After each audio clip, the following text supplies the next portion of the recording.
অফিসে বা স্কুলে প্রতিদিন অ্যাটেন্ডেন্স নেওয়া একটি বোরিং কাজ, তাই না?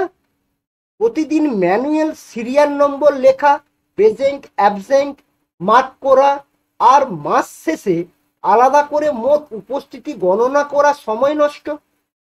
আপনার কাছে যদি এক্সেল 2019, 2016, 2013 বা তার পুরনো ভার্সনও থাকে, তবুও আপনি এই পুরো প্রক্রিয়াটা সম্পূর্ণ অটোমেটিক করতে পারেন।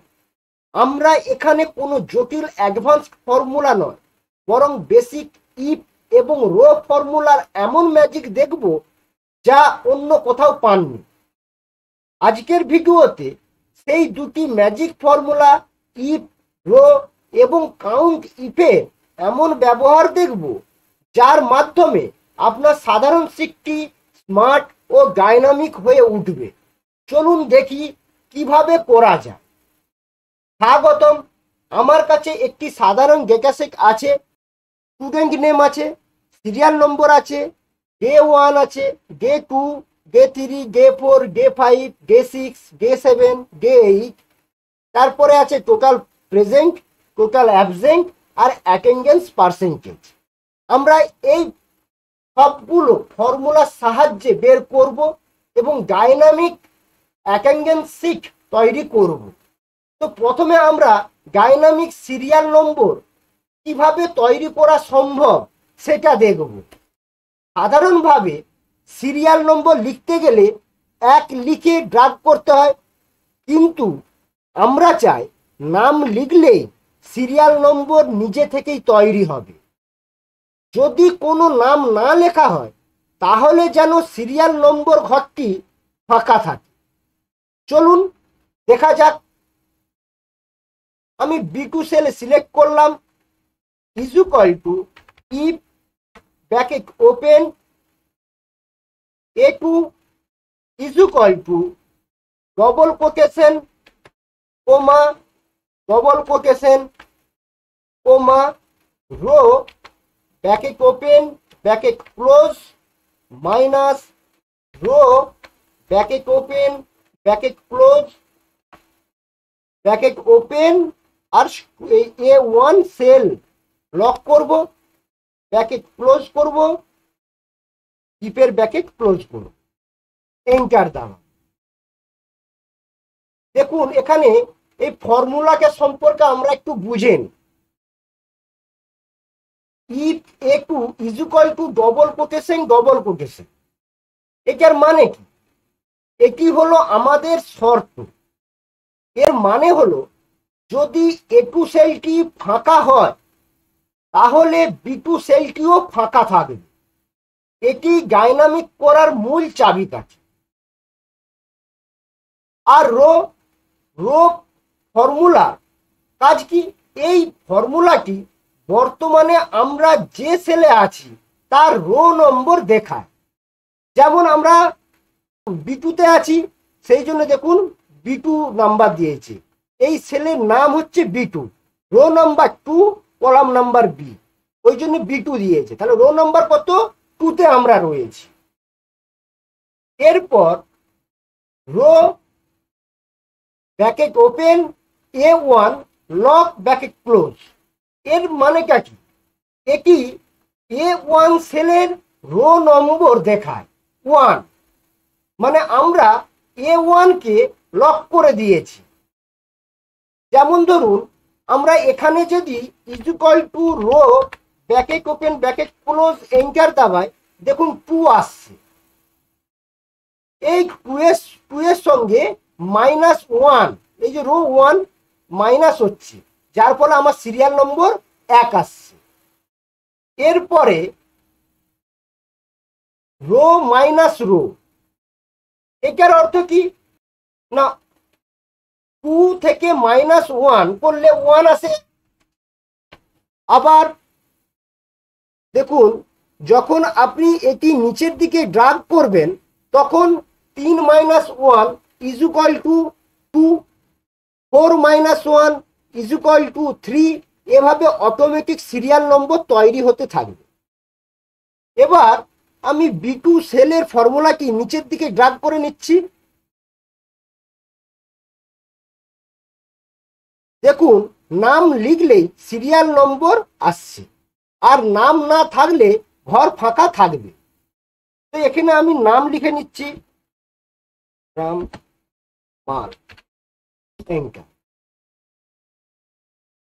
আমি এটা ড্রাগ করে নিচ্ছি।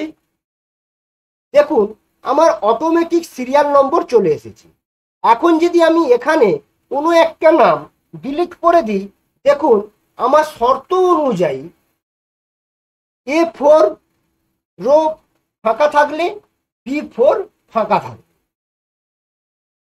এটাই আমাদের শর্ত ছিল। আশা করি আপনারা বুঝতে পেরেছেন। এরপর আমরা advance attendance tracking count if formula দিয়ে দেখব। এবার আমাদের মূল কাজ অ্যাটেন্ডেন্স গণনা। আমরা চাই কেউ প্রেজেন্ট থাকলে পি আর অ্যাবসেন্ট থাকলে এ লিখব। তো আর সেটার মোট সংখ্যা ডান পাশের কলামে অটোমেটিক চলে আসবে।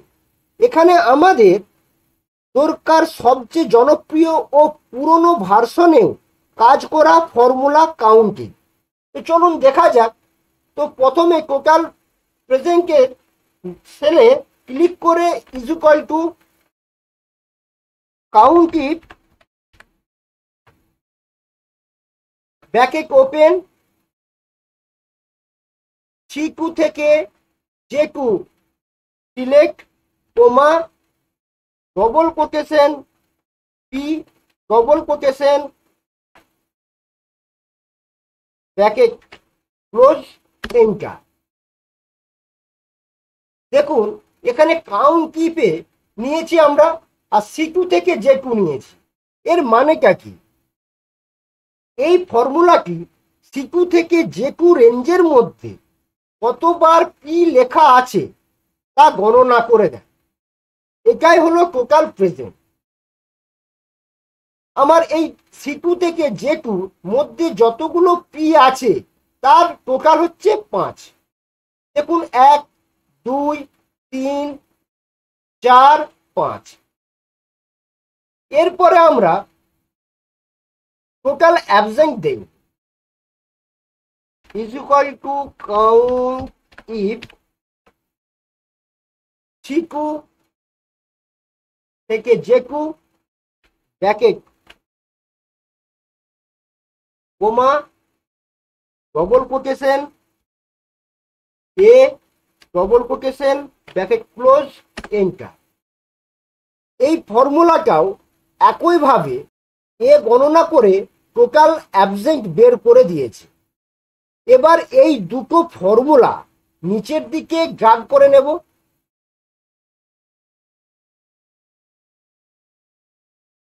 দেখুন আমার ফাঁকা ঘর সেলে আমি ক্লিক করেছি, এখানে আমি প্রেজেন্ট লিখে দিলাম,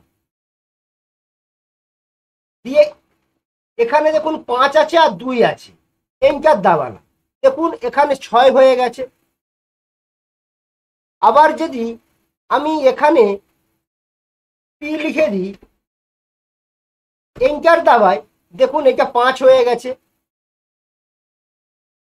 এখানেও যদি আমি পি লিখে দিই, দেখুন এটা 7 হয়ে গেছে। আবার যদি এখানে আমি এ লিখে দিই, এন্টার দাবাই, দেখুন এখানে আমার কমে গেছে, আমার অ্যাবসেন্ট 2 হয়ে গেছে 3 থেকে। ঠিক এখানেও আমি যদি আবার পি লিখে দিই, এন্টার দাবাই, দেখুন এখানে 6 হয়ে গেছে, প্রেজেন্ট 6, অ্যাবসেন্ট 2 আছে 1 2। আশা করি বুঝতে পেরেছেন। এরপরে আমরা অ্যাটেন্ডেন্স পার্সেন্টেজ দেখব। অ্যাটেন্ডেন্স পার্সেন্টেজ কি না, আমরা টোটাল প্রেজেন্টকে ভাগ করছি মোট অ্যাটেন্ডেন্স ডেটা দিয়ে। এখানে শুধু পি ও এ কেই দিন হিসেবে ধরা হচ্ছে। তো is equal to if error, যাতে কোনো অ্যারো না আসে, এরপর আমার total present divided bracket open count if C2 থেকে জে2 comma double quotation T double quotation bracket plus count if, আবার C2 থেকে J2 double quotation A double quotation bracket open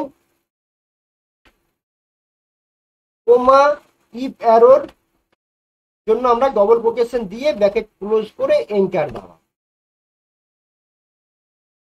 এই ফর্মুলাটা আগে একটু বুঝে নিন।